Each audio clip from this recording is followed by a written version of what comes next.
जय हिंद दोस्तों, स्वागत है एक बार फिर से। आज दिन भर की तमाम बड़ी खबरों में पहली अपडेट में जानेंगे। हाई कोर्ट के फैसले के बाद जमकर गरजे राहुल गांधी, बोले मुझे हमेशा के लिए अयोग्य कर दें, अब कोई फर्क नहीं पड़ता। उधर राहुल गांधी के मामले में गुजरात हाई कोर्ट के फैसले के बाद सड़कों पर उतरे कांग्रेस नेता, सुप्रीम कोर्ट जाने का कर दिया ऐलान। उधर मल्लिकार्जुन खड़गे ने बीजेपी पर बोला जबरदस्त हमला, बोले मोदी सरकार की निगरानी में लोग पैसे लेकर भागे, राहुल गांधी को साजिश करके कटघरे में खड़ा किया गया और निलंबित करा दिया गया। उधर कोर्ट के फैसले पर जमकर गरजी प्रियंका गांधी, बोली ज्यादा दिन नहीं चलेगा अहंकारी सत्ता का झूठ। उधर शराब घोटाले के मामले में ईडी ने लिया बड़ा एक्शन, मनीष सिसोदिया और अन्य आरोपियों की 52 करोड़ की संपत्ति कर ली जब्त। तो उधर वाराणसी में जमकर गरजे पीएम मोदी, बोले एसी के कमरों में बैठकर योजना बनाती थी पहले की सरकारें, हमने शुरू की नई परंपरा। और भी बड़ी खबरों को जानेंगे विस्तार से, लेकिन उससे पहले यदि आप भी मानते हैं कि देश की जनता बदलाव चाहती है तो इस वीडियो को लाइक कर चैनल को लाल बटन दबाकर सब्सक्राइब करें और कमेंट बॉक्स में लिखें जय हिंद। दरअसल दोस्तों आपको बता दें कि मानहानि के मामले में गुजरात हाई कोर्ट से याचिका खारिज होने के बाद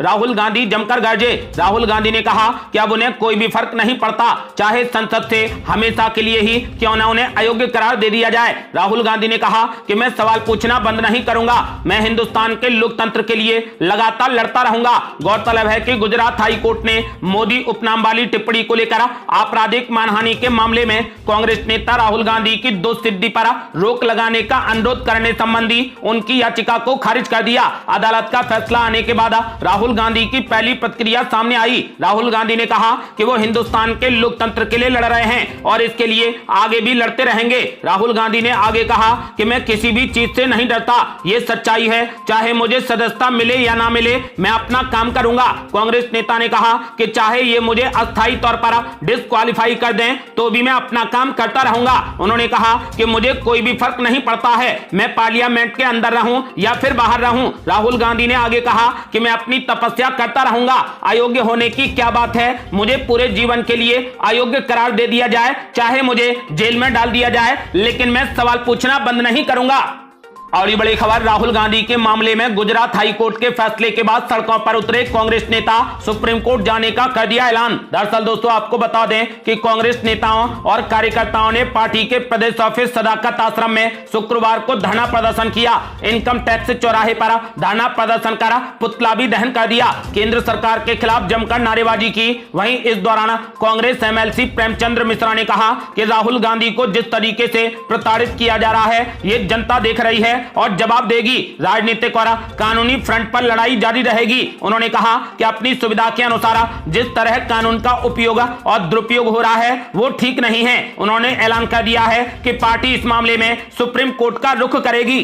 अगली बड़ी खबर, मल्लिकार्जुन खड़गे ने मोदी सरकार पर बोला जबरदस्त हमला, बोले मोदी सरकार की निगरानी में लोग पैसे लेकर भागे, राहुल गांधी को साजिश करके कटघरे में खड़ा कर दिया और संसद से निलंबित करा दिया। दरअसल दोस्तों आपको बता दें कि मोदी सरनेम को लेकर मानहानि के मामले में गुजरात हाई कोर्ट ने कांग्रेस नेता राहुल गांधी की पुनर्विचार याचिका को खारिज कर दिया। कांग्रेस की ओर से इस फैसले के खिलाफ सुप्रीम कोर्ट का रुख करने की बात सामने आई है। इस बीच कांग्रेस अध्यक्ष मल्लिकार्जुन खड़गे ने राहुल गांधी का समर्थन करते हुए कांग्रेस की मोदी सरकार और बीजेपी पर जबरदस्त निशाना साधा। मल्लिकार्जुन खड़गे ने कहा कि राहुल गांधी ने हमेशा सच की लड़ाई लड़ी है और आगे भी लड़ते रहेंगे। सच ये है कि ललित मोदी, नीरव मोदी, मेहुल भाई, विजय माल्या, जतिन मेहता जैसे भगोड़े मोदी सरकार की निगरानी में जनता के पैसे लेकर संदिग्ध रूप से विदेश पहुंच गए। कांग्रेस अध्यक्ष मल्लिकार्जुन खड़गे ने कहा कि बीजेपी ने उनको तो आजाद कर दिया पर झूठ की चालें चलकर एक राजनीतिक साजिश के तहत राहुल गांधी को कटघरे में खड़ा कर संसद से निलंबित करा दिया। उन्होंने कहा कि बीजेपी के राज्य में पहले भ्रष्टाचारी बाहर भागते हैं और दूसरी तरफ मोदी जी की पार्टी भ्रष्टाचार के आरोपित लोगों को बीजेपी के स्वच्छ भारत अभियान के तहत वॉशिंग मशीन में धोकर सत्ता हथियाने का खेल खेलती है। उन्होंने कहा कि देश अब मोदी जी की भ्रष्टाचार पर दोहरी नीति बड़ी गहराई से जान चुका है। मल्लिकार्जुन खड़गे ने कहा कि कांग्रेस का कोई भी नेता, हमारा कोई भी कार्यकर्ता इस राजनीतिक साजिश से नहीं डरता। और बड़ी खबर, कोर्ट के फैसले पर जमकर गरजी प्रियंका गांधी, बोली ज्यादा दिन नहीं चलेगा अहंकारी सत्ता का झूठ। दरअसल दोस्तों आपको बता दें कि मोदी सरनेम मामले में गुजरात हाई कोर्ट के फैसले के बाद कांग्रेस महासचिव प्रियंका गांधी की पहली प्रतिक्रिया आई। उन्होंने एक कविता लिखते हुए ट्वीट किया जिसमें उन्होंने अपने भाई राहुल गांधी की हौसला अफजाई की और केंद्र सरकार को भी निशाने पर ले लिया। उन्होंने कहा कि अहंकारी सत्ता के सामने राहुल गांधी सत्य और जनता के हितों की लड़ाई लड़ रहे हैं। ट्वीट में प्रियंका गांधी ने महंगाई, बेरोजगारी और किसानों के मुद्दों को लेकर भी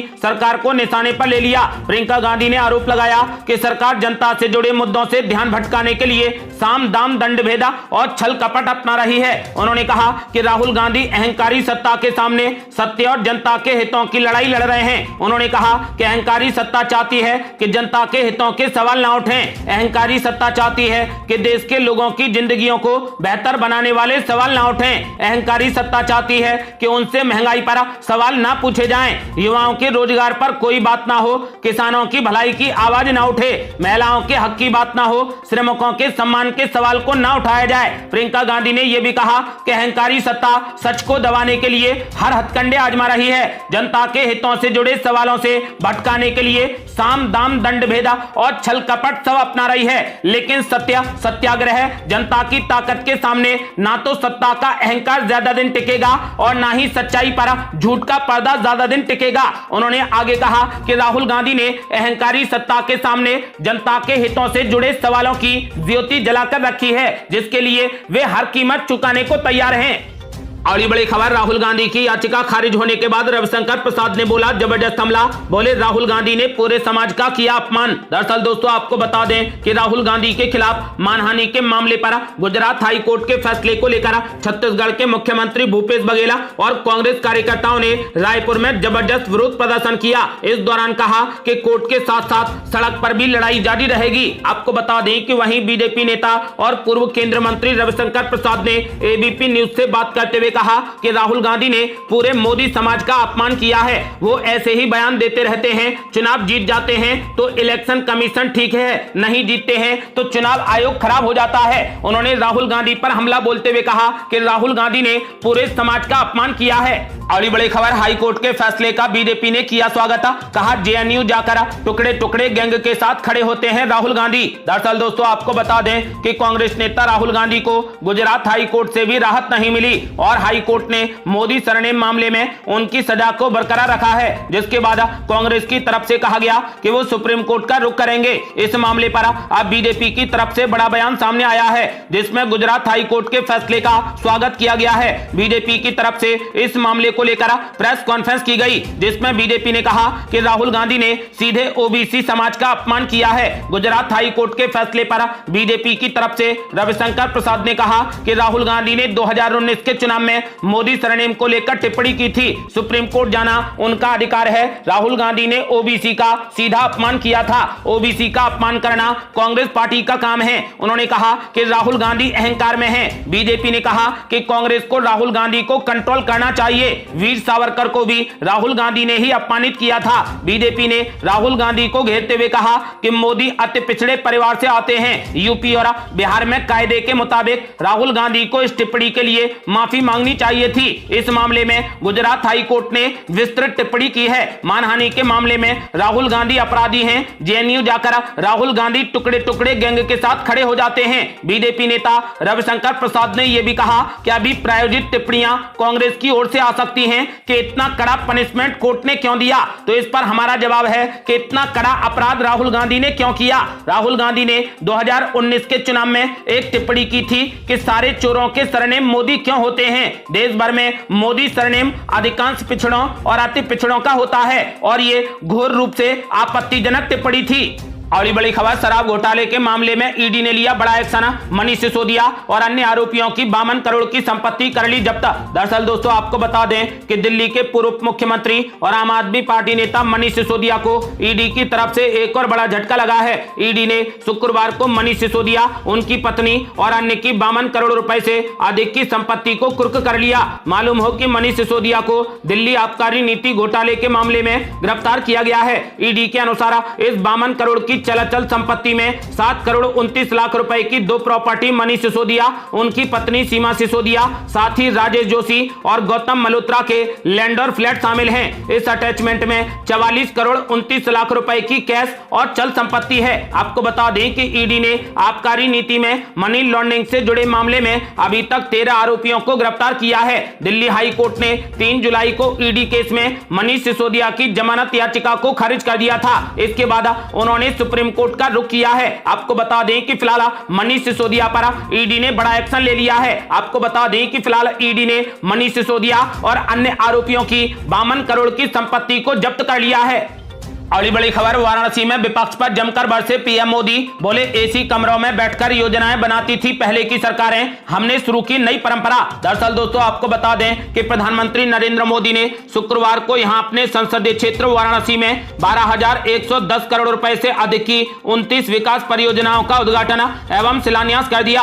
गोरखपुर में वंदे भारत एक्सप्रेस को हरी झंडी दिखाने और गीता प्रेस शताब्दी वर्ष समापन समारोह में शामिल होने के बाद यहां पहुंचे पीएम मोदी ने कई परियोजनाओं की शुरुआत कर दी। आपको बता दें कि प्रधानमंत्री नरेंद्र मोदी ने वाराणसी में कार्यक्रम को संबोधित किया। इस दौरान उन्होंने कहा कि पिछले 9 वर्षों में हमने सिर्फ एक परिवार और एक पीढ़ी के लिए योजनाएं नहीं बनाई, बल्कि आने वाली पीढ़ियों का भविष्य भी सुधर जाए, इसको ध्यान में रखकर काम किया है। 50 साल पहले राजधानी एक्सप्रेस की शुरुआत हुई थी, लेकिन इतने सालों में ये राजधानी एक्सप्रेस सिर्फ 16 रूटों पर चल पाई है। इसी तरह 30 से 35 साल पहले शताब्दी एक्सप्रेस इतने सालों बाद भी 19 रूटों पर सेवा दे रही है। पीएम मोदी ने कहा कि इन ट्रेन से अलग वंदे भारत ट्रेन 4 सालों में 25 रूट पर चलनी शुरू हो गई है। प्रधानमंत्री नरेंद्र मोदी ने वाराणसी में कार्यक्रम के दौरान प्रधानमंत्री स्वनिधि योजना के तहत तृतीय ऋण प्राप्त वेंडरों को प्रमाण पत्र भी दिए। इस दौरान जनता को संबोधित करते हुए पीएम मोदी ने कहा कि पहले की सरकारों से लोगों की शिकायत थी कि वे योजनाएं एसी के कमरों में बैठकर बनाती थी, जमीन पर उन योजनाओं का क्या असर हो रहा है तब की सरकारों को पता नहीं चलता था। भाजपा ने लाभार्थियों से बात संवाद किया और एक नई परंपरा शुरू की। इसका मतलब है बेनिफिट भी डायरेक्ट और फीडबैक भी डायरेक्ट। पीएम मोदी ने कहा कि अब तक जिन्होंने भ्रष्ट और नाकाम सरकारें चलाई, वे लाभार्थियों का नाम सुनकर तिलमिला जाते हैं। उन्होंने कहा कि आजादी के इतने साल बाद लोकतंत्र का सही लाभ सही मायनों में सही लोगों तक पहुंच रहा है। पहले लोकतंत्र के बहाने गिने चुने लोगों के हित साधे जाते थे। पीएम मोदी ने कहा कि भाजपा सरकार में लाभार्थी वर्ग आज सच्चे सामाजिक न्याय और सच्चे सेक्युलरिज्म का उदाहरण बन गया है।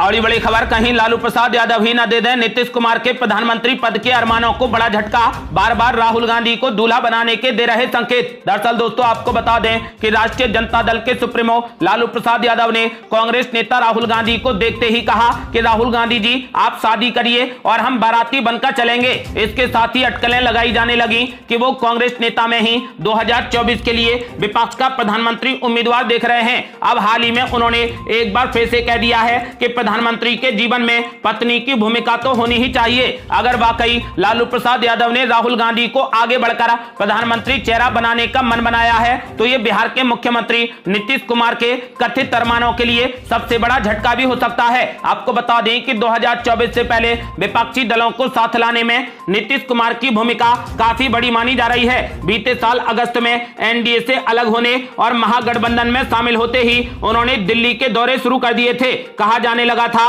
कि जनता दल यूनाइटेड के नेता नीतीश कुमार प्रधानमंत्री पद की इच्छा में हैं। हालांकि उन्होंने कभी भी इस बात पर खुलकर कुछ भी नहीं कहा। कहा जा रहा है कि हाल ही में आरजेडी नेता के करीबी एक आईएएस अधिकारी के तबादले को लेकर लालू प्रसाद यादव और नीतीश कुमार में कोल्ड वॉर शुरू हो गया है। इसके अलावा महाराष्ट्र में राष्ट्रवादी कांग्रेस पार्टी में फूट के साथ ही भारतीय जनता पार्टी के नेताओं ने नीतीश कुमार की जेडीयू के टूटने के भी संकेत दे दिए हैं। आपको बता दें कि उधर लालू प्रसाद यादव ने नीतीश कुमार को झटका देने का मन बना रखा है। आपको बता दें कि फिलहाल लालू प्रसाद यादव ने नीतीश कुमार के अरमानों को झटका देते हुए बार बार राहुल गांधी को दूल्हा बनाने के संकेत दिए हैं। अगली बड़ी खबर, महाराष्ट्र की राजनीति में जमकर हो रही तोड़फोड़। अब मुख्यमंत्री एकनाथ शिंदे से मिले मन से प्रमुख राज ठाकरे, साथ में आने की अटकलें हो गई तेज। दरअसल दोस्तों आपको बता दें कि महाराष्ट्र में राजनीतिक समीकरण बड़ी तेजी से बदल रहे हैं। उद्धव ठाकरे के साथ आने के कुछ सालों में ही एनसीपी में बड़ी फूट पड़ गई है। इसके बाद अजीत पवार अचानक शिंदे गुट में शामिल हो गए, जिसके बाद उन्होंने उप मुख्यमंत्री पद की शपथ ले ली। इसी के साथ शुक्रवार को महाराष्ट्र नवनिर्माण सेना प्रमुख राज ठाकरे ने भी मुख्यमंत्री एकनाथ शिंदे से उनके आवास पर मुलाकात की है। आपको बता दें कि इस मुलाकात के बाद उनके साथ में आने की अटकलें काफी तेज हो गई हैं। ये बैठक ऐसे समय में हुई है जब ऐसी चर्चाएं हैं कि एनसीपी नेता अजित पवार के महाराष्ट्र सरकार में शामिल होने के मद्देनजर राज ठाकरे के चचेरे भाई उद्धव ठाकरे के नेतृत्व वाली मनसे और शिवसेना हाथ मिला सकती है। शिवसेना, यूबीटी और एमएनएस दोनों ने ऐसे किसी भी कदम से साफ इनकार किया है। महाराष्ट्र के मुख्यमंत्री एकनाथ शिंदे ने शुक्रवार को कहा कि राज्य की शिवसेना भाजपा सरकार में राकापा नेता अजित पवार के शामिल होने से उन्हें कोई खतरा नहीं है। उन्होंने कहा कि जब मेहनती कार्यकर्ता की उपेक्षा की जाती है तो पार्टियां टूट जाती हैं। एक इंटरव्यू में शिंदे ने कहा कि ऐसी चीजें तब होती हैं जब मेधावी पार्टी कार्यकर्ताओं को दरकिनार कर दिया जाता है। आपको बता दें कि फिलहाल अब ऐसी भी संभावनाएं लगने लगी हैं कि राज ठाकरे भी इस सरकार में शामिल हो सकते हैं, क्योंकि राज ठाकरे ने मुख्यमंत्री एकनाथ शिंदे से उनके आवास पर जाकर मुलाकात की है। अगली बड़ी खबर, कांग्रेस पार्टी ने विपक्षी दलों की दूसरी बैठक के लिए आम आदमी पार्टी को दिया न्योता। आम आदमी पार्टी बोली, अगर कांग्रेस पार्टी अध्यादेश पर अपना रुख साफ नहीं करती है तो हम बैठक में शामिल होंगे या नहीं, इस पर विचार करेंगे। दरअसल दोस्तों, आपको बता दें कि लोकसभा चुनाव को देखते हुए बीजेपी के खिलाफ एकजुट होने में लगे विपक्षी दलों की अगली बैठक कर्नाटक के बेंगलुरु में कांग्रेस की मेजबानी में 17 और 18 जुलाई को होगी। इसी बीच मीटिंग को लेकर कांग्रेस पार्टी ने मुख्यमंत्री अरविंद केजरीवाल की आम आदमी पार्टी को आमंत्रण भेजा है। निमंत्रण पर आम आदमी पार्टी के राज्यसभा सांसद राघव चड्ढा ने कहा कि पटना में हुई विपक्षी दलों की बैठक में कांग्रेस पार्टी ने कहा था कि मानसून सत्र शुरू होने से 15 दिन पहले हम सार्वजनिक तौर पर दिल्ली के असंवैधानिक अध्यादेश पर अपना रुख साफ कर देंगे, लेकिन अभी तक कांग्रेस पार्टी ने अपना रुख साफ नहीं किया है। उन्होंने कहा कि अध्यादेश पर कांग्रेस अपना स्टैंड साफ नहीं करती है तो हमारी पार्टी विपक्ष की बैठक में शामिल होगी अथवा नहीं होगी, इस पर विचार करेगी। अगली बड़ी खबर, एनसीपी में बगावत के बाद चाचा और भतीजे की कलह हो गई तेज। अजीत पवार के गुट ने शरद पवार की बैठक को बताया अवैध। दरअसल दोस्तों, आपको बता दें कि महाराष्ट्र में एनसीपी में हुई बगावत के बाद चाचा शरद पवार और उनके भतीजे अजीत पवार के बीच पार्टी पर अधिकार की जंग और अब तेज हो गई है। एनसीपी के अधिकांश विधायकों का समर्थन होने का दावा कर चुके उप मुख्यमंत्री अजीत पवार के गुट ने शरद पवार की दिल्ली में की गई एनसीपी की बैठक को अवैध करार दिया है। अजीत पवार गुट ने एनसीपी के ढांचे पर कई सवाल खड़े करते हुए उसे फ्रॉड बता दिया है। अजीत पवार के गुट का कहना है कि हम ही असली एनसीपी हैं। कल जो बैठक दिल्ली में हुई वो किस हक से हुई, हमारे संगठन का स्ट्रक्चर पूरे तरीके से फ्रॉड है। तो वहीं अजीत पवार का कहना है कि मेरे हस्ताक्षर के बिना ही कई लोगों को नियुक्त कर दिया गया, जबकि पार्टी के संविधान के अनुसार ऐसा नहीं किया जा सकता। चुनाव आयोग के सामने अजीत पवार की ओर से पिटीशन दायर की गई है कि एनसीपी उनकी पार्टी है और उसके वो अध्यक्ष हैं। इसमें कहा गया है कि जयंत पाटिल अब हमारे अध्यक्ष नहीं हैं। जयंत पार्टी के संविधान के अनुसार अध्यक्ष नहीं हैं और उनकी नियुक्ति ही फ्रॉड थी। उसमें कहा गया है कि एनसीपी का ढांचा ही फ्रॉड है। आपको बता दें कि फिलहाल अजीत पवार ने एनसीपी पर दावा ठोक दिया है। ये थी अब तक की बेहद बड़ी खबरें। रोजाना की ताजा खबरों को जानने के लिए और हमसे जुड़ने के लिए चैनल को लाल बटन दबाकर सब्सक्राइब करें और घंटी बटन भी दबा दें। जल्दी मिलते हैं बड़ी अपडेट के साथ, तब तक के लिए जय हिंद, जय भारत।